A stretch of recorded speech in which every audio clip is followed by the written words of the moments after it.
Hey guys, welcome back to the jungle, Sprangatang here. Welcome to my brand new channel about mycology. Here, I'll document my journey so that we can all learn from not just my mistakes, but also my huge successes as well. Today, we will be going over making substrate for your colonized grain to spawn to. This is what provides the mushrooms with the water that they need to produce nice big flushes. Without substrate, it is going to make a few at most, as the water content inside of the grain itself is very small compared to what it needs. Mushrooms are around 90% water, so it is definitely something that would benefit the process. Anyways, let's get right into this video. What you're going to need is one 650 gram brick of cocoa coir, 8 cups of vermiculite, and 1 cup of gypsum, whether it is powdered or granulated, but the powdered works better. Now recently, I have done 2 things different with my substrate. 1, I have taken gypsum out of the mixture as it hasn't quite provided a noticeable difference between fruiting. It also makes it a little harder to mix at the bottom of the bucket, so in my opinion, just not worth it at the moment.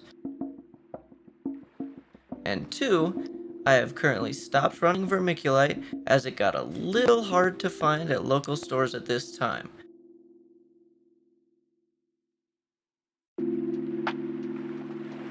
As the weather is starting to warm up, everybody wants verm for their gardens, I presume. I checked 2 stores and they were out of stock, so I decided to run with just coir in my last recent Bucket Tech run. The water retention of just the coir alone is slightly less, which in turn will provide a smaller flush, is my guess, but realistically, it's not too far off from what you need anyways. Regular coir is just fine if that's all you can get.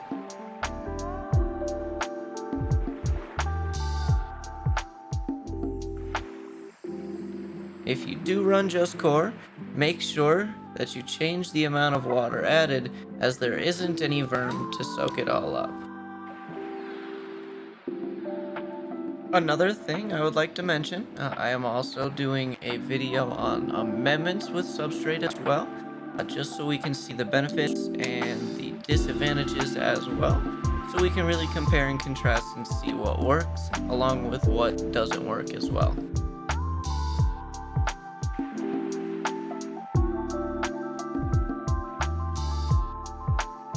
In turn, this will give us a better understanding of not just how it works, but also what does work in substrate, just so that we're not wasting money on things that we don't need, or things that just provide a little bit of a help instead of things that actually provide a good help.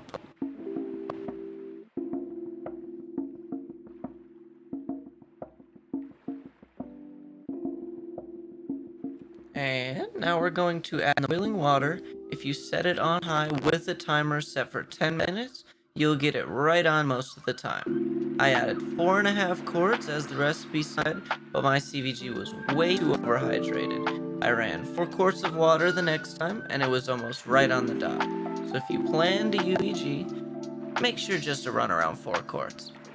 To fix your CVG, if it is a little too wet, all you have to do is squeeze it out until field capacity. Field capacity is when the substrate is just right in terms of wetness.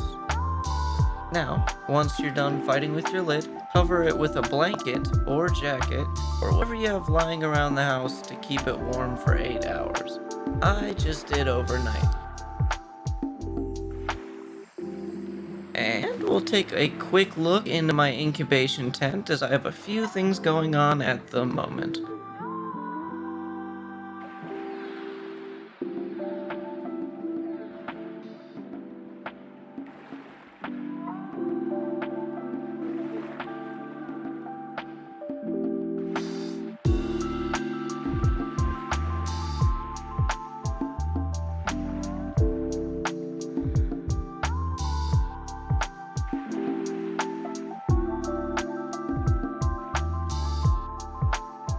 first bag looking really good.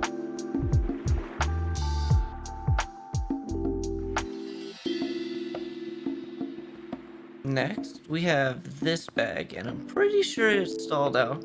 It's been almost 2 months now, and it's grown a little bit more from this video, but honestly, it's been pretty stalled out since I've looked.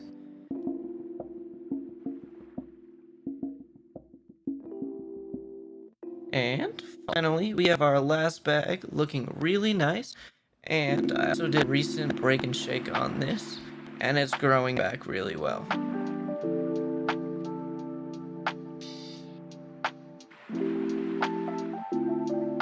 And then at the end here, I just threw a couple sneak peeks of my agar dishes.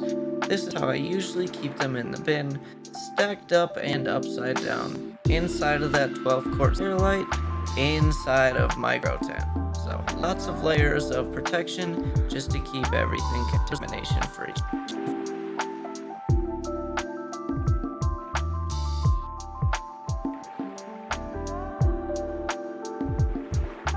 I also have a website that I just created giving you all the opportunity to support the Sporangatang love wearing my merch.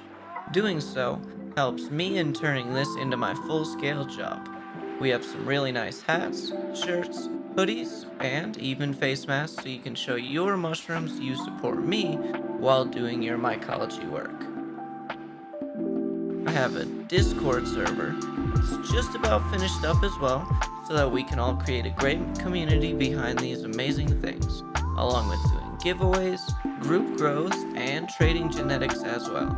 If you ever need any help, I will be on there daily to try to help everyone out that I can. You'll be able to access that through my Patreon, where I post daily updates for free.